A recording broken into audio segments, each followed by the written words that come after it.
mana yang dikemukakan oleh Todak, di mana pandangan ini senada dengan apa yang dikemukakan oleh Masja, di mana cadangan untuk kerajaan Malaysia harus mengubah satu rang undang-undang Akta Lompat Parti sekiranya berlaku di kalangan YB dan juga MP-MP ini yang melompat dengan sendirinya mereka kehilangan sebagai wakil rakyat. Ini adalah suara yang dikemukakan oleh penonton-penonton kita yang merupakan rakyat Malaysia.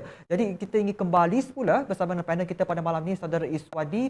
Jadi inilah apa yang diluahkan oleh penonton kami di ruangan komen Facebook mengenaan dengan penggubalan Akta Lompat Parti ini. Kerana saya percaya di pemikiran mereka sekarang, mereka diheret disebabkan ketidakstabilan politik ini. Maka solusi dari mereka adalah penggubalan Akta Lompat Parti. Saudara?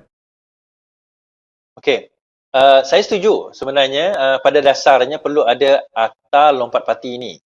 Namun begitu kita kena sedar bahawa di Pulau Pinang dah ada pun akta tersebut, tetapi tak boleh dilaksanakan kerana apa? Kerana ia bercanggah dengan perlembagaan. Itu je sebenarnya yang menjadi dasar kepada kenapa Akta Lompat Parti ini tidak boleh dilaksanakan. Pada tahun 2019 perkara ini pernah dibawa dan dibincangkan di peringkat di parlimen untuk dibawa. Namun dia menjadi polemik kerana dia menimbulkan satu percanggahan di dalam perlembagaan, terutama dalam ada beberapa artikel yang menyentuh tentang hak-hak ahli parlimen dan sebagainya. Namun begitu boleh diubah, bukan kata perlembagaan itu tidak boleh diubah, tetapi nak mengubah perlembagaan itu kita memerlukan agar 2/3 ahli parlimen itu setuju untuk mengubah artikel. Itu bukan satu benda yang mustahil, tetapi dia satu benda yang agak sukar dilakukan, terutama apabila kerajaan yang ada sekarang ini tidak command 2/3 majority. Dan juga kerajaan yang sekarang ini didasarkan, terbentuk di atas lompatan itu sendiri. Jadi itu merupakan sebab dan alasan kenapa yang paling utama kenapa satu Akta Lompat Parti itu tidak boleh dilaksanakan di negara kita. Boleh kalau kita nak buat, kalau kita nak implement, nak buat undang-undang Akta Lompat Parti itu, tetapi akhirnya dia boleh dibincangkan di mahkamah, dia boleh di challenge di mahkamah, dia akan menimbulkan polemik yang lagi besar, dia akan menimbulkan permasalahan yang besar. Akhirnya undang-undang itu hanya setakat undang-undang tetapi tidak boleh dilaksanakan. Itu secara undang-undangnya, tetapi bagi saya lah, kalau ada sekiranya undang-undang sekalipun, dia bukanlah satu benda yang sukar untuk orang nak langgar undang-undang tersebut. Ada kaedah, ada caranya. Kalau sekiranya kita berlaku PRK pun kerana dia lompat parti, akhirnya yang berduit, yang ada kuasa itu boleh juga nak menguasai tempat, walaupun agak sukar. Dia berbalik kepada perkara yang paling asas, iaitu prinsip.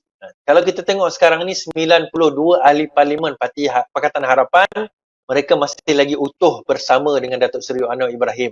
Kekuatan mereka ini tidak berbelah bagi. Nampaknya yang duk kucar-kacir sekarang ini adalah daripada parti sebelah tu. Yang masih duduk kata nak pergi melompat, pergi ke sana, pergi ke sini adalah daripada yang sebelah itu. Jadi kita nampak dalam hal ini sebenarnya yang paling utama yang kita kena lihat. Dasar prinsip pegangan ahli parlimen itu sendiri, bahawa mereka menjadi ahli parlimen itu untuk serve the rakyat berdasarkan parti yang mereka bertanding, dan bukan atas dasar untuk nak jadi berkuasa semata-mata. Okey.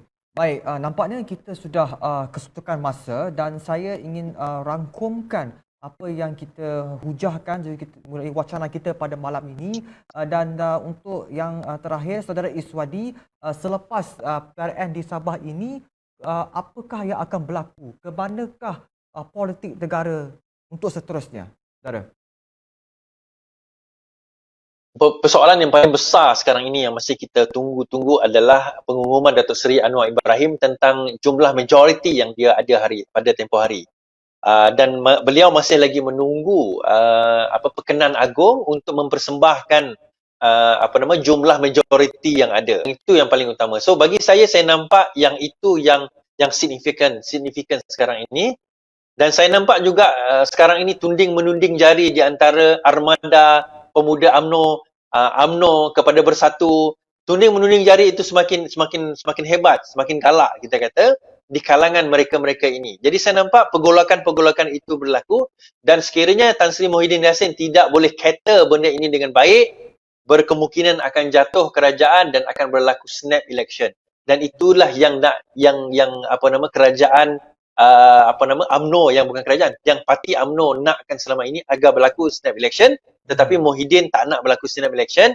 Datuk Seri Anwar Ibrahim pun kalau boleh tak nak berlaku snap election sehinggalah PRU yang sebenar naturally berakhir dalam tempoh lebih kurang 2 tahun akan datang, kerana faktor ekonomi, faktor COVID yang akan menyebabkan mudarat yang lebih besar. Jadi bagi saya sekarang ini struggle yang paling besar, kalau saya nak rangkumkan, adalah struggle nak jatuh kerajaan ke tidak, nak tukar kerajaan ke tidak. Itu yang struggle yang paling besar. Bagi saya cukuplah, let's move forward.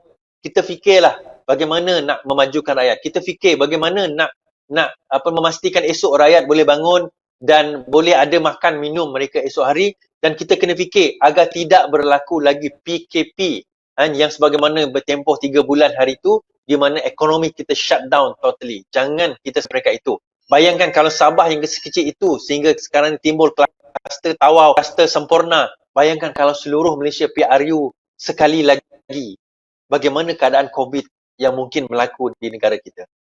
Baik, itu rangkuman yang ditutup oleh saudara kita, saudara Iswadi, sebagai panel kita pada malam ini. Terima kasih saudara kerana bersama kami di Big Live pada malam ini. Terima kasih. Saya percaya lepas ini tidak ada lagi cerita mengenai pelarian di negeri Sabah. Untuk di Sabah kita tutup buku di mana semuanya telah berakhir.